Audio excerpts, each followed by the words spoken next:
सभी संतों के चरणों में वंदन। मुझे एक ही जिज्ञासा है, जब कहते हैं सभी धर्म समान है तो फिर हिंदू धर्म महान कैसे हुआ, अन्य धर्म क्यों नहीं? कितना शॉर्टकट बोले, इतना विस्तृत।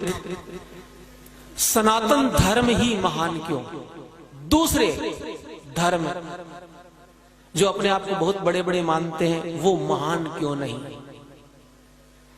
वो महान इसलिए नहीं है क्योंकि वो धर्म नहीं है।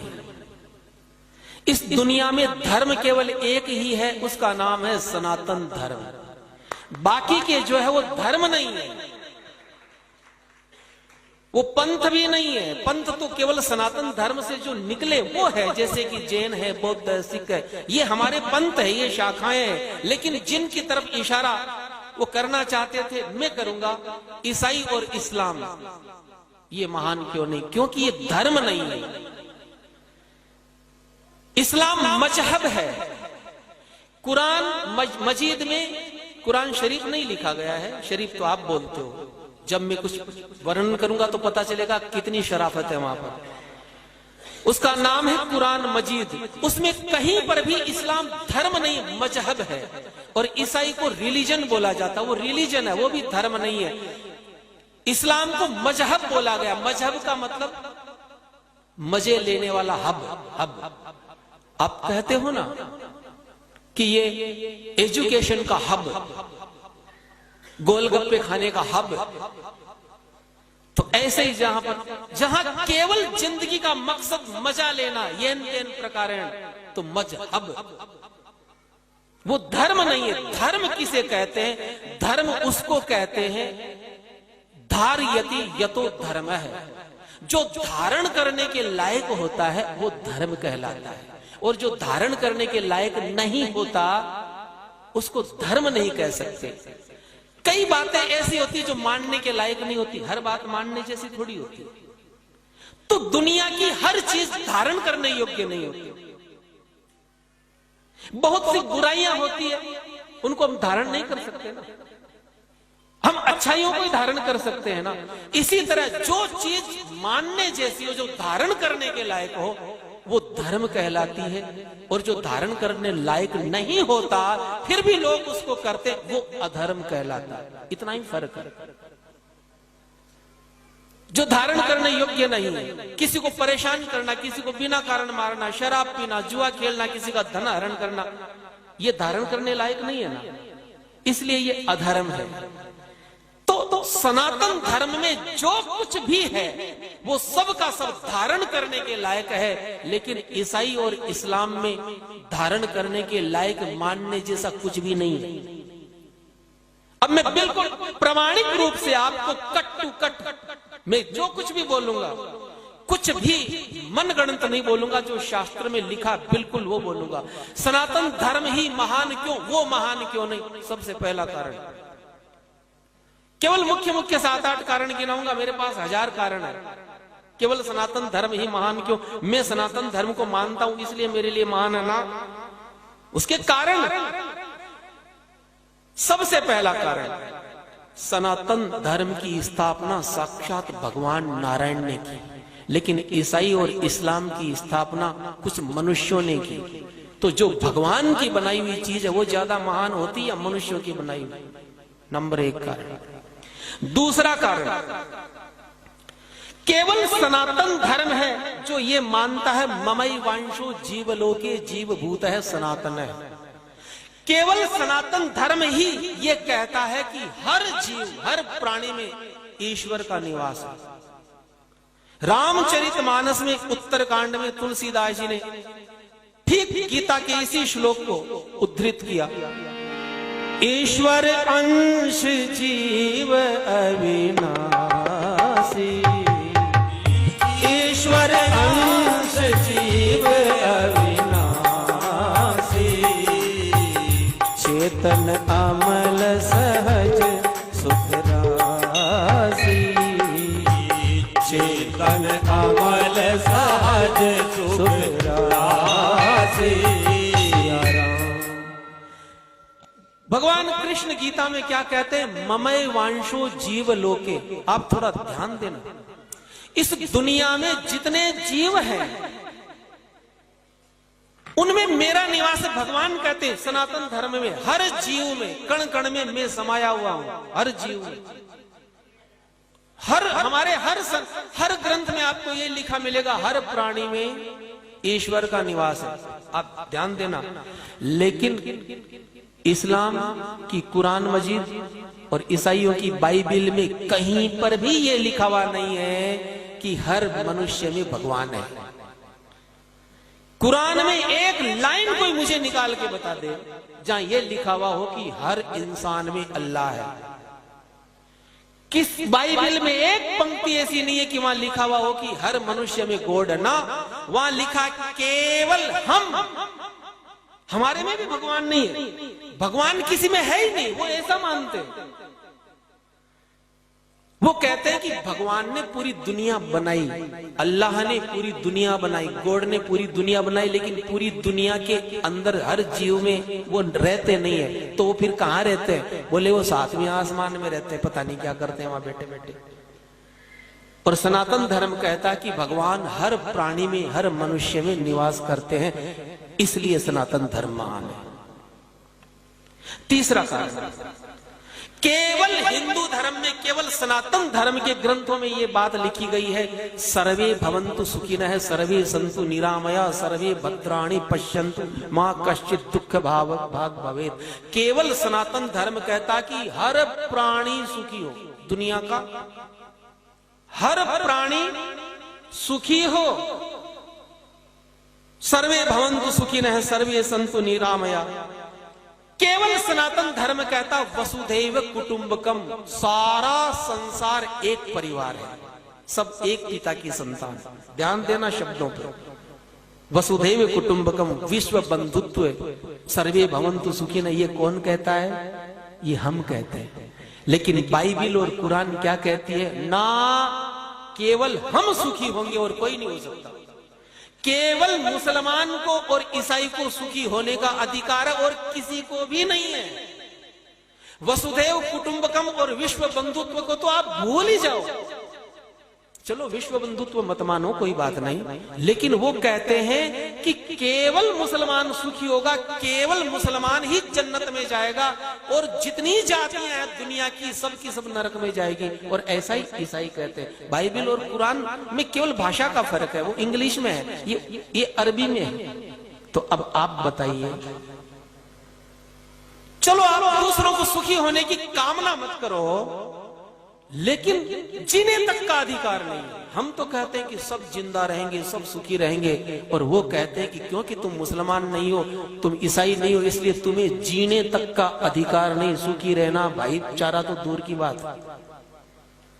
और ये पंक्तियां लिखी गई है, मैं आपको क्रमशः बता दूंगा कहां कहां लिखी गई है।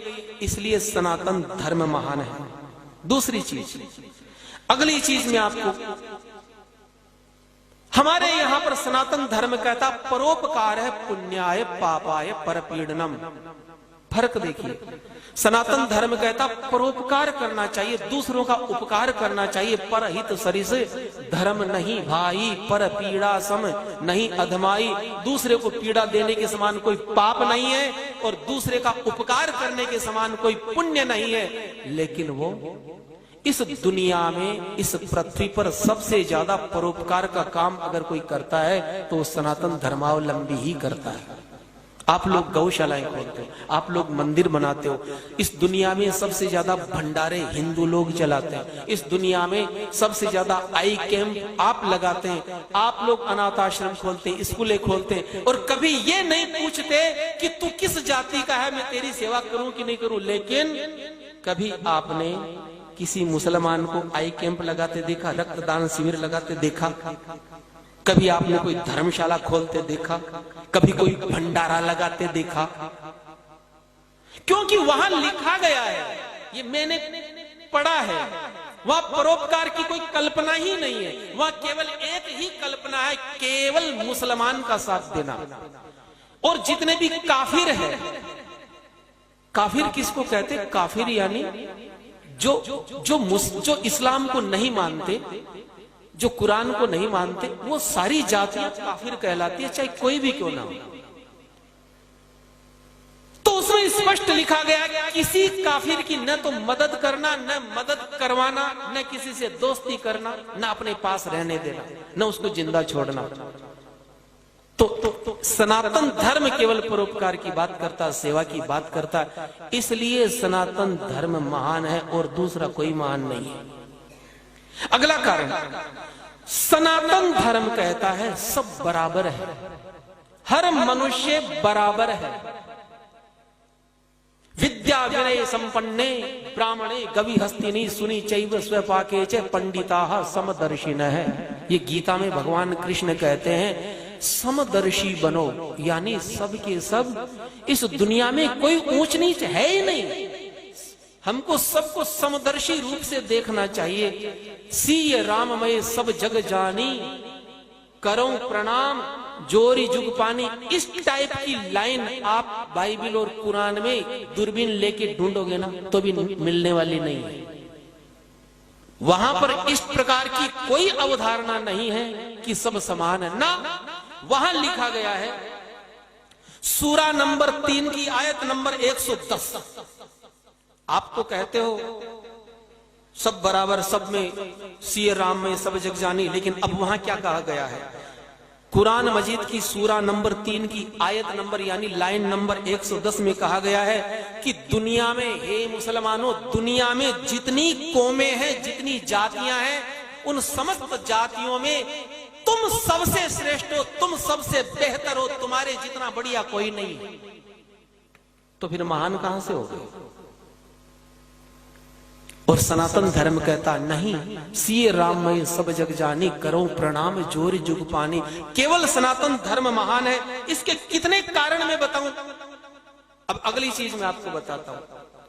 केवल हिंदू धर्म के ग्रंथों में और उसके स्वभाव में दया है, करुणा है, अहिंसा है।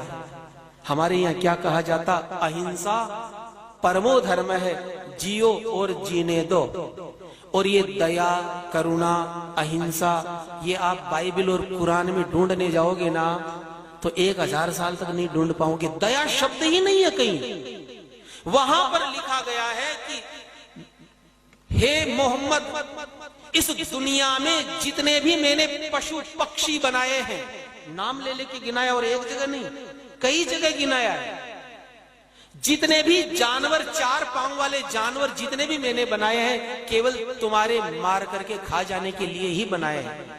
और कई जगह बताया समुद्र के जीव मैंने तुम्हारे मार कर खाने के लिए बनाया। मैंने पक्षी विध विध प्रकार के तुम्हारे केवल मार कर खाने के लिए बनाए हैं। केवल एक जानवर को नहीं खाना है, वो है सूअर, उसको छोड़ देना। और दूसरा, जो मरा हुआ जानवर हो पहले से, उसको नहीं खाना। किसी जानवर को खाना है तो पहले उसको मारना है, क्योंकि अगर तुम मरे हुए को खाओगे तो फिर मारना कैसे सीखोगे? फिर निर्दयता आएगी कैसे तुम्हारे अंदर? उसकी प्रैक्टिस कैसे होगी? तो दया, करुणा, अहिंसा जहां है ही नहीं। और बाइबल तो इससे भी आगे, वहां तो लिखा गया है कि तुम बैल को मार करके खिलाओगे तो क्या पुण्य मिलेगा, बछड़े को मारोगे तो क्या मिलेगा। इतना तक लिखा हुआ है कि अगर कोई तुम्हारे ईसाई मत को स्वीकार नहीं करे तो उनके छोटे छोटे बच्चों को मार करके खून पी जाओ, तो डर के मारे अपने आप तुम्हारी बात मान लेंगे। तो जहां कोई अहिंसा नहीं, जहां कोई दया नहीं, जहां कोई करुणा नहीं, तो आप बताइए सनातन धर्म महान है कि नहीं है? कारण है, फंडामेंटल कारण हमारे पास में है, कोई मनगढ़ंत बातें नहीं है। दूसरा, अगली चीज, केवल सनातन धर्म ऐसा है जिसमें चरित्र की व्यवस्था है, सदाचार की व्यवस्था है, जहां पर ब्रह्मचर्य सिद्धांत है। लेकिन कुरान में और बाइबल में ब्रह्मचर्य दूरबीन लेके देखोगे ना तो ब्रह्मचर्य मिलेगा ही नहीं। वहां कोई चरित्र नाम की चीज ही नहीं। वहां पर तो अब मैं वो सारे शब्द आपके सामने बोल नहीं सकता। चरित्र, सदाचार, ब्रह्मचर्य तो कहीं शब्द तक नहीं मिलेगा। तो फिर महानता कहां से आ गई? आपने कभी सुना कि मुसलमानों में कोई ब्रह्मचारी पैदा हुआ? हमारे हिंदू धर्म में हनुमान जी, परशुराम जी, भीष्म पितामह, अभी भी ब्रह्मचारियों की कमी नहीं है। हमारे पीछे स्वामी जी विराजमान है, ये देखिए इतने बड़े पैसे वाले पक्के ब्रह्मचारी अपनी करोड़ों की प्रॉपर्टी दान कर दी। आज भी हमारे केवल सनातन धर्म में सदाचारी ब्रह्मचारी आपको मिलेंगे। कभी ईसाइयों में कोई ब्रह्मचारी पैदा हुआ? जहां ब्रह्मचर्य सिद्धांत ही नहीं है, जहां कोई सदाचार ही नहीं है, केवल दुराचार, केवल व्यभिचार, और उसको पुण्य मानते हैं वो लोग। इस वजह से सनातन धर्म महान है। अगली बात मैं आपको बताता हूं। सनातन धर्म कहता है मातृवत परदारेषु परद्रव्येषु लोष्टवत आत्मवत सर्वभूतेषु यह पश्यति स पश्यति। और ठीक यही बात तुलसीदास जी ने चौपाई में लिखी, बिल्कुल यही अर्थ निकलेगा। जननी समझानहि पर नारी धनु पराव बिसते बिसधारी सिया राम। सनातन धर्म कहता है मातृवत परदारेषु, पराई स्त्री को अपनी माता के रूप में देखना है, पराये धन को जहर समझना, उसको लेने की कोशिश नहीं करनी। सनातन धर्म कहता है जननी समझानहि पर नारी, पर नारी को अपनी मां माने, उसको मां के रूप में देखे। और ये लाइन अगर आप बाइबल में और कुरान मजीद में ढूंढने जाओगे, सारे सेकुलर लोग भी पीछे पड़ जाए ना तो भी इस टाइप की लाइन नहीं मिलेगी। वहां स्पष्ट लिखा हुआ है केवल जन्म देने वाली स्त्री तुम्हारी मां है, और कोई औरत तुम्हारी मां न तो मां के जैसी है न वो मां हो सकती। बिल्कुल साफ मना कर दिया गया। इसलिए मुसलमान किसी भी औरत से शादी कर लेता, चाहे वो रिश्ते में कुछ भी क्यों ना लगती। वहां ससुर बहू का हलाला कर देता, वहां देवर भाभी को नहीं छोड़ता, वहां बाप बेटी को नहीं छोड़ता। अगर मैं लाइन लगा करके नाम लेना शुरू करूंगा तो बहुत समय हो जाएगा। तो जहां पर परिस्त्री को न बहन माना जाता न मां माना जाता, आप उनको महान मानने की कोई कोशिश कर सकते हैं। अब पराये धन की ये तो चलिए, ये तो हुई इनकी बात। ये तो अपनी औरतों के साथ उनका बर्ताव है। अब दूसरे मतावलंबियों की औरत के साथ क्या बर्ताव करना, स्पष्ट वर्णन है वहां पर। सूरा नंबर 2 की आयत नंबर 223, उसमें लिखा हुआ है कि हे मुसलमानों, औरत क्या है, औरत को किस नजरिए से देखना है। तो वो कहते हैं कि औरत तुम्हारी खेती है। माँ बहन यत्र नार्यस्तु पूजन्ति रमन्ति तत्र देवता, ऐसी कोई कल्पना आप सोच मत लेना। वहां केवल हिंदू धर्म में है कि जहां स्त्री की पूजा हो, इसलिए वहां पर कोई देवी हुई नहीं आज तक। पैगंबर हुए लेकिन कोई पैगंबरी हुई कभी,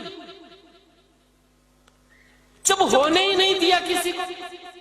वहां स्त्री केवल मैंने क्या कहा, मजहब है। वो कौन सा हब है, वहां होने ही नहीं दिया किसी को। कोई देवी, कोई सती, कोई पतिव्रता ईसाई और मुसलमान में कभी हुई कोई आपने सुना? और आपसे पूछा जाए सनातन धर्म में तो आप सैकड़ों नाम गिना दोगे। हमारे यहां आकर तो सोनिया गांधी भी हो गई सती, उसने भी दूसरा विवाह नहीं किया। ये इस भारत भूमि का पुण्य प्रभाव है। मत बजाओ तुम ताली। तो अब सूरा नंबर 50 की आयत नंबर 10 में दूसरे मत की औरतों के लिए क्या लिखा गया आप सुनिए।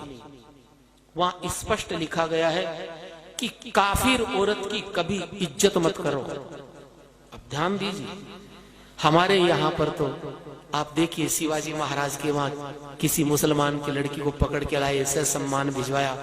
अमर सिंह अकबर के उस सेनापति की लड़की को ले आया, ऐसे सम्मान भिजवाया।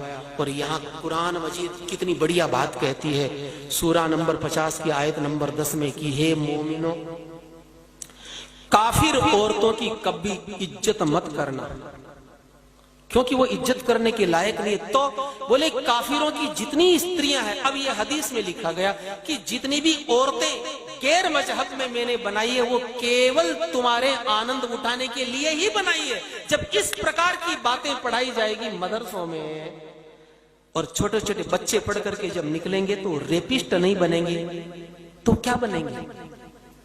बीमारी की जड़ कहां है?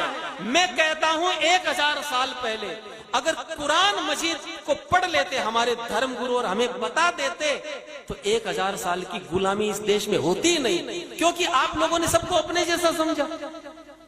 हम ये सोचते हैं कि सब धर्म समान है, हम अपने जैसा सबको समझते हैं। हमारे जैसा दुनिया में कोई नहीं है। अगली चीज हमारे यहां कहा गया पराया धन कभी नहीं लेना, पराये धन को विष के समान समझे। लेकिन यहां पर सूरा नंबर 67 की आयत नंबर 69 यानी 69 नंबर की आयत में कहा गया है कि हे मोमिनो, इस दुनिया में जितना धन है, जितना माल है, उसके मालिक तुम हो। अर्थात ये जो तुम बैंक बैलेंस बना रहे हो, ये जो धन संपत्ति कारखाने, ये जो तुम लोगों ने मेहनत करके बनाए, इसके मालिक तुम नहीं हो, मुसलमान है, ये कुरान कहती है। और फिर आगे लिखा गया है कि काफिरों को मारने के बाद में उनकी स्त्री और धन जो तुमने लूटा है वो गनीमत का माल है, वो तुम्हारे लिए पाक और हलाल है। पाक यानी पवित्र है। जहां पर लूटने को, रेप करने को पवित्र कार्य माना जाता हो, तो आप बताइए कहीं महानता, इनको आप धर्म कह सकते हैं। इसलिए सनातन धर्म महान है। जय श्री राम। अगला प्रश्न।